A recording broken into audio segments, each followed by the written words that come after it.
Moi, je dors ici dans l'abri, mais ma chambre me manque beaucoup. Je préfère dormir dans l'abri car j'ai peur qu'il y ait des alertes dans la nuit.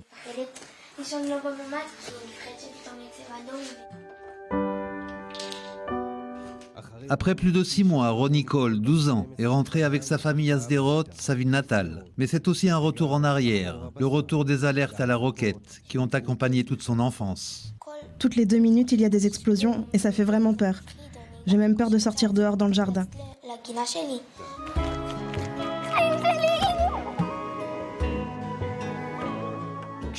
Lorsque nous avons rencontré la famille de Ronnie Akfara Maccabia, sa famille ne voulait pas rentrer en raison d'une situation sécuritaire précaire. Mais suite à la pression de l'armée et des élus politiques, la plupart d'entre eux se sont laissés convaincre. En moins de 2 mois, plus de 70 roquettes ont été tirées sur Sderot et ses alentours. Et les tirs continuent. Chaque incident de ce type est un vrai retour en arrière, dans l'horreur. J'ai vraiment du mal à comprendre pourquoi la situation n'a pas changé. Comment nous en sommes encore là? Jamais je ne pourrais oublier ce qui s'est passé le 7 octobre. Tu regrettes d'être rentré? Un peu, oui. Car ça me rappelle un peu le 7 octobre. Et ça me fait peur. Comment sont-ils encore capables de tirer des roquettes sur nous? Ce n'est pas logique. Il y a quelque chose qui ne va pas. Je pense qu'ils ont fait une grave erreur de nous dire que nous pouvions rentrer et que tout ira bien. Pourquoi une erreur? Car il y a toujours des combats et des tirs de roquettes sur nos localités. Vous pensez rester ici? C'est pas sûr.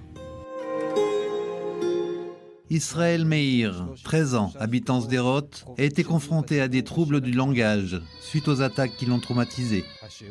C'est seulement lorsqu'il était éloigné de Sderot à Eilat et après quelques semaines qu'il s'est remis à parler. Mais pour lui, comme pour Ronnie, le retour à Sderot était aussi un retour douloureux.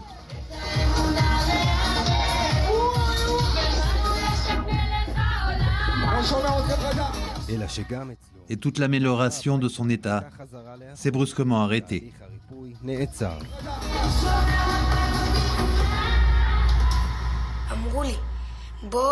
On m'a dit que je pouvais rentrer car il n'y avait plus de tirs de roquettes, qu'il n'y avait plus rien qui venait de Gaza, que tout était terminé. Ils m'ont promis. Samedi soir, je suis entré en état de choc traumatique. Il y a eu une explosion qui m'a ramené à la situation d'avant. Et je me demandais ce que je faisais là et pourquoi. Je suis tellement naïf que j'ai fait confiance à ceux qui sont chargés de notre sécurité et qui nous ont promis le retour au calme. Vous regrettez d'être rentré?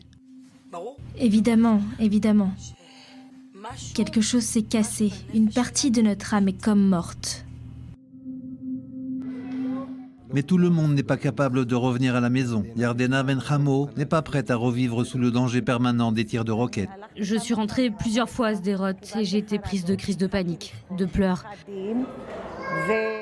Et je n'étais pas capable de rester. Pour l'instant, il n'est pas question de retourner vivre à Sderot.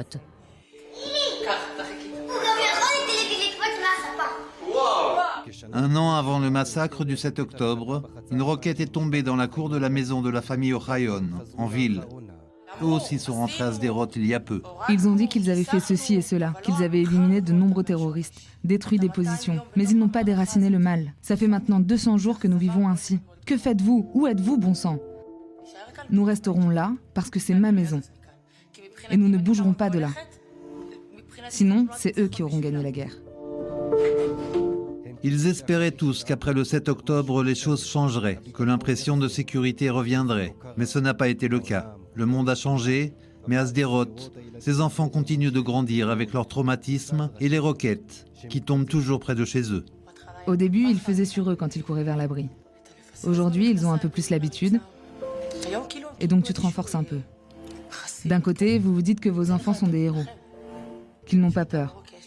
Mais on ne sait jamais quand le traumatisme se manifestera. Un jour, sans savoir ni comment, ni quand, ni à quel âge. Et c'est comme ça qu'ils grandissent.